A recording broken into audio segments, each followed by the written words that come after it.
Now before we get into the video proper, I want to make a quick update that I am back in college.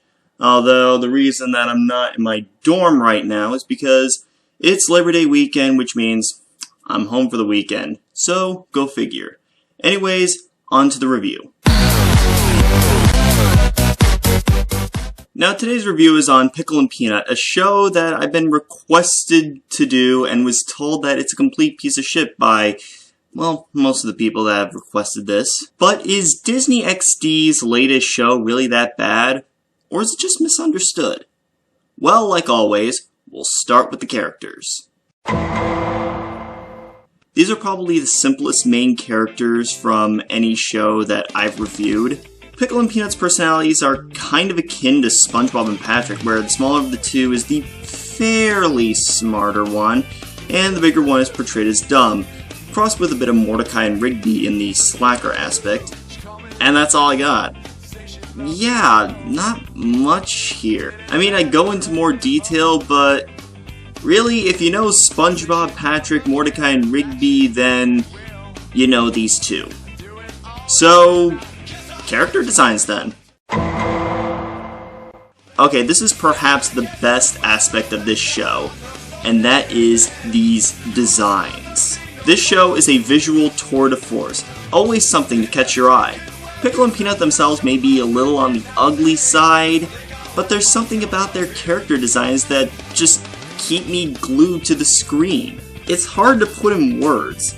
Easiest way to put it is that it's not like most shows out there. Now, whether that's a good or bad thing is another story, but I just can't stop staring at them. The human characters aren't really special and come off as leftovers from some forgotten early 2000s Adult Swim show, but my favorite parts are certainly the side gags. They're random and don't add to the plots of the episodes. I don't know, maybe I need to take my meds more often. So, boring characters and eye-catching visuals. Did they at least remember to write a story? Like always, shows without seasonal story arcs are fine, as long as their episodic plots are good, and at least engaging.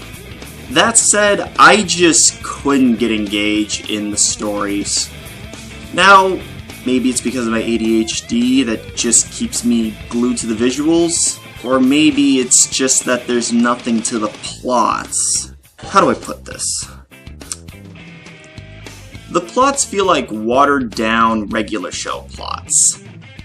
There's weird shit happening, like there's an episode where Pickle helps his grandma out, but she's sent to jail and Pickle wants Peanut to help him break her out. While in grandma jail they find the old bag and she's a monster of sorts, and things get resolved in the end. I can't help but feel that if this was on Adult Swim, there'd be a bit more meat to it.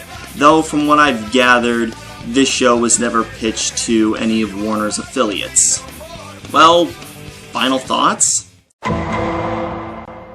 I personally think Pickle and Peanut is aimed at the wrong demographic because, like I stated earlier, it feels like it'd be more at home on Adult Swim than Disney XD. It seems like one of those shows that should have more PG-13 or R humor than toned-down PG at best humor.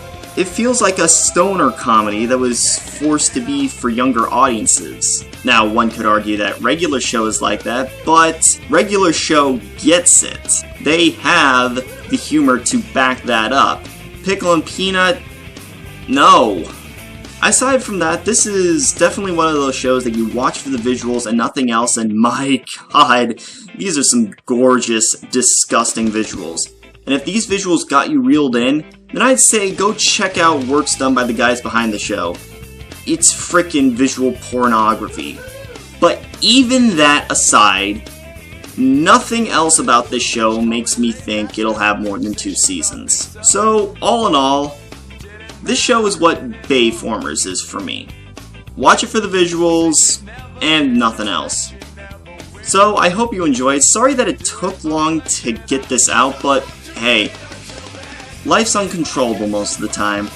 So, take care, and I will catch you all later. Peace.